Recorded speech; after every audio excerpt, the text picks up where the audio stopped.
often described as the card of new beginnings, spontaneity, and taking a leap of faith. And when we're asking about love, that can sound rather wonderful. A new person, a new relationship, a second chance, the courage to follow your heart and see where it takes you. But there's another side to the Fool, because sometimes the Fool appears when we're rushing into something without knowing where it's going. Sometimes it describes someone who wants the excitement of falling in love, but isn't thinking about what happens afterwards. And sometimes it asks a rather uncomfortable question. Are you bravely taking a chance on love, or are you ignoring something you really ought to see?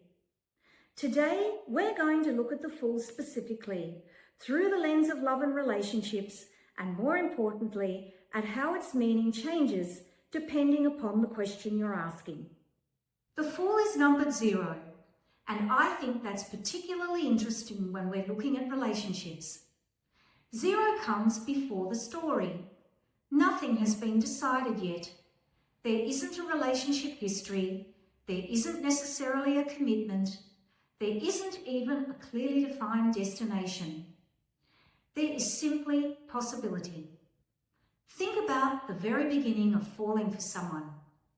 You don't yet know whether this person is going to become the love of your life, somebody you date for 6 weeks, a friend, a painful lesson, or somebody you'll never see again. For a brief moment, all of these possibilities coexist, and that is the emotional landscape of the Fool. And if you'd like to go deeper, I've created a companion book to this series, Tarot and Relationships, the Emotional Meaning of the 78 Cards. It looks at how every card can show up in love and relationships, including feelings, intentions, exes, and the questions that help us understand what a card may really be saying. You'll find the links to the book in the description and pinned comment. Now, let's get back to the Fool. For me, the Fool isn't simply a card we define. It's an emotional state. It is that feeling of standing at the beginning of something when you don't know what's going to happen next. There's excitement, curiosity, optimism, freedom, and there's vulnerability too. Because the moment you allow yourself to hope for something, you also give that something the capacity to disappoint you. And that's why I don't think the Fool should automatically be read as either positive or negative in a relationship reading. The Fool tells us that something is open. What we need to discover is what it is to open up to. Look at where the Fool is standing. He's right at the edge of a cliff. That's one of the reasons this card works so beautifully as an image of emotional risk. You cannot fall in love without taking some kind of risk. You have to reveal something about yourself. You have to allow another person to matter. You have to move forward without knowing precisely what they're going to do with what you've given them. But there is an enormous difference between taking an emotional risk and ignoring danger. And the Fool can represent either. The cards around it and the question we're asking help us decide which. And then we have the little dog. I've always loved the ambiguity of this part of the card. Is the dog joyfully accompanying the Fool on his adventure, or is he trying to warn him that he's about to walk off a cliff? In relationship readings, that distinction can be incredibly useful, because sometimes our instincts are saying, go on, take the chance. And sometimes they're saying, you've seen this before, pay attention. The difficult part is learning to recognise the difference between fear that prevents us from loving and intuition that's trying to protect us. So let's put the Fool into an actual relationship scenario. You've just met someone. You're attracted to them. You're excited, and the Fool appears. This is one of the situations where I would be quite comfortable seeing this card. Something is a new beginning. There may be spontaneity, attraction, and a willingness to see what happens. But I wouldn't immediately turn around and tell you, this is going to become a committed relationship. The Fool doesn't know that yet. That's the point. It can describe two people beginning an adventure together without knowing where that adventure is going to lead. Now let's change the question. How does this person feel about me? The card hasn't changed, but our interpretation has. The Fool can suggest that this person feels excited by you. They're curious. There may be a sense of freshness and possibility. Perhaps you make them feel younger, freer, or more adventurous. They may genuinely want to see where this goes. But notice what the Fool does not automatically give us: security, planning, commitment, permanence. So if someone asks me whether another person is deeply committed to building a future with them and the Fool appears, I want more information. They may be genuinely enthusiastic about the connection, but enthusiasm and commitment are not the same thing. This is one of the most important things I want to explore throughout this series. How does somebody feel about me? And what does somebody intend to do about this relationship? And they're not the same question. Somebody can feel enormous excitement around you and still have absolutely no idea what they want to do with those feelings. The Fool can be wonderful at describing the first part. Whether it can promise the second depends upon what else is happening in the reading. This is why memorising tarot keywords will only take you so far. We have to read the card in relationship to the question. If I ask specifically about somebody's intentions and drew the Fool, my interpretation would become more cautious. Their intention may simply be to explore, to experience, to enjoy what is happening, to take the next step without necessarily deciding what step 10 is going to look like. That doesn't automatically make them dishonest. Sometimes people genuinely don't know. But if you're looking for marriage, commitment, and a clearly defined future, while the other person is saying, let's just see where it goes, the Fool becomes important information. Neither person necessarily has to be wrong, but they may be wanting very different kinds of relationships. The Fool can also describe the person themselves. At its healthiest, this can be somebody spontaneous, curious, and open to life.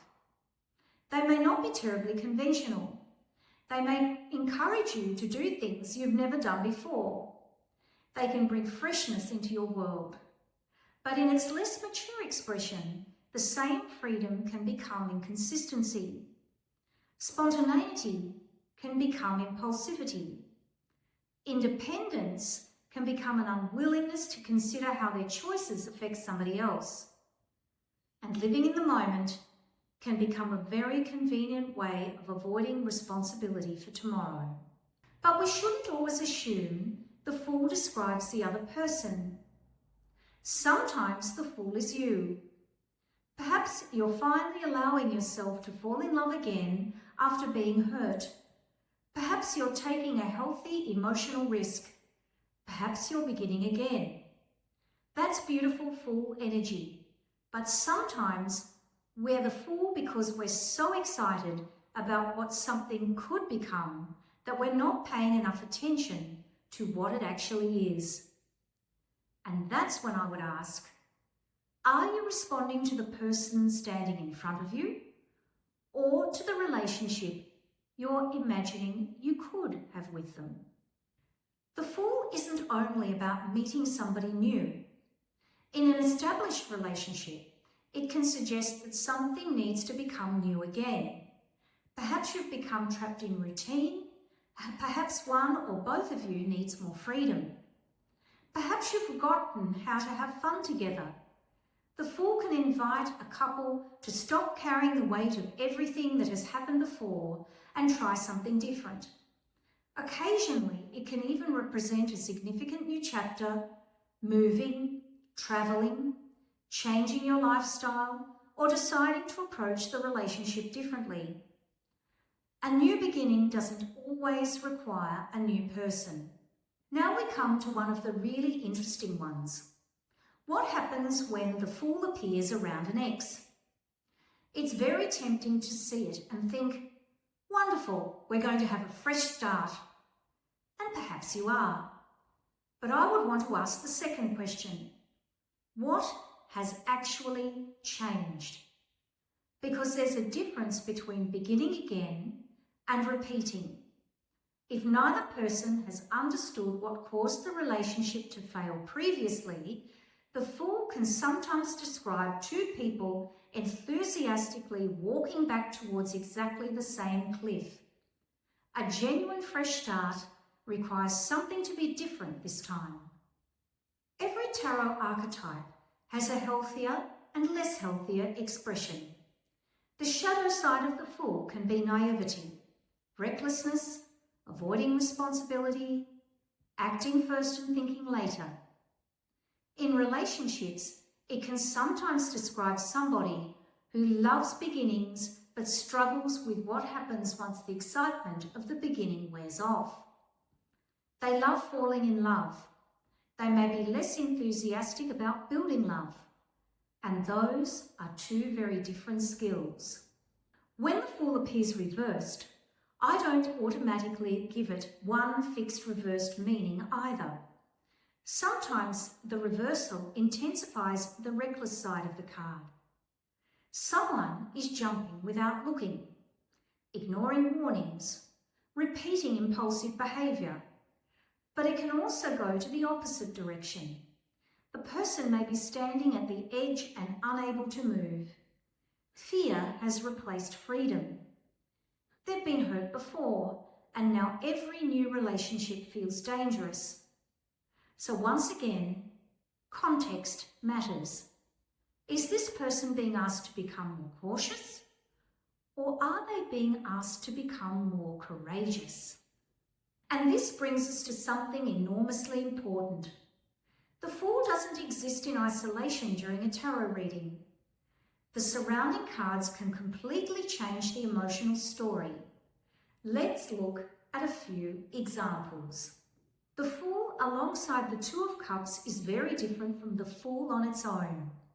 Now we have openness and newness alongside mutual emotional connection.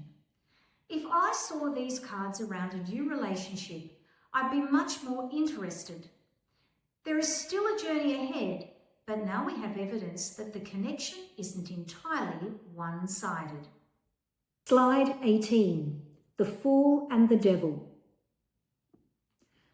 Put the Fool beside the Devil and I become considerably more cautious. There might be enormous attraction. There may be excitement and powerful chemistry.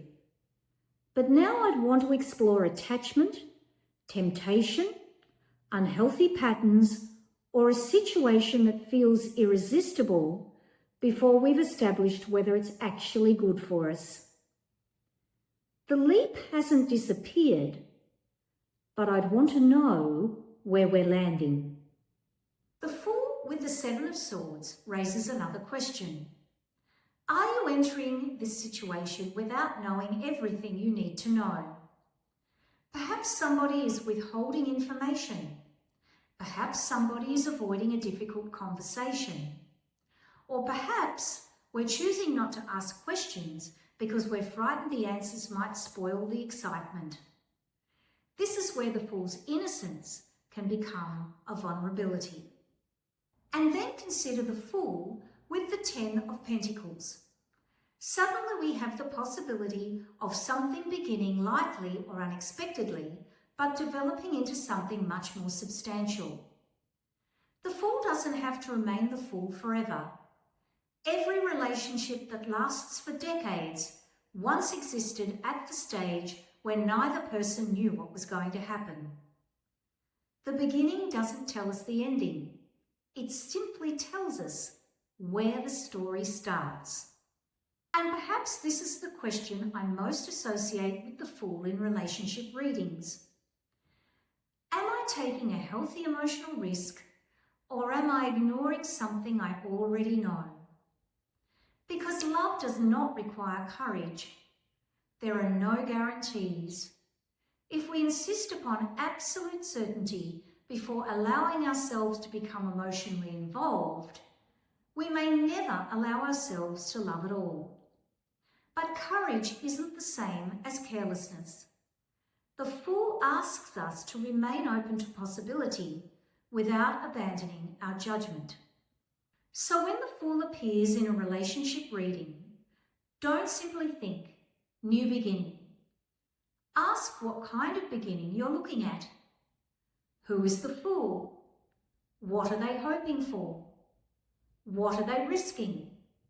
What haven't they discovered yet? And most importantly, what was the question that brought the Fool to the table in the first place? Because the Fool can be the exhilarating moment when two people step into the unknown together. It can be the courage to love after heartbreak. It can be freedom, possibility, and renewal. But sometimes it can also be a reminder to look where you're going. The Fool doesn't know how the story ends. Neither do we. That's what makes the beginning so frightening and so exciting. If you've enjoyed looking at the Fool in this way, I'd love you to subscribe and join me for the rest of this series. We're going to work our way through all 78 cards, exploring what they can tell us about feelings, intentions, relationships, exes, and the stories happening beneath the surface. Turn on notifications so you don't miss the next card. We'll be doing the Magician next.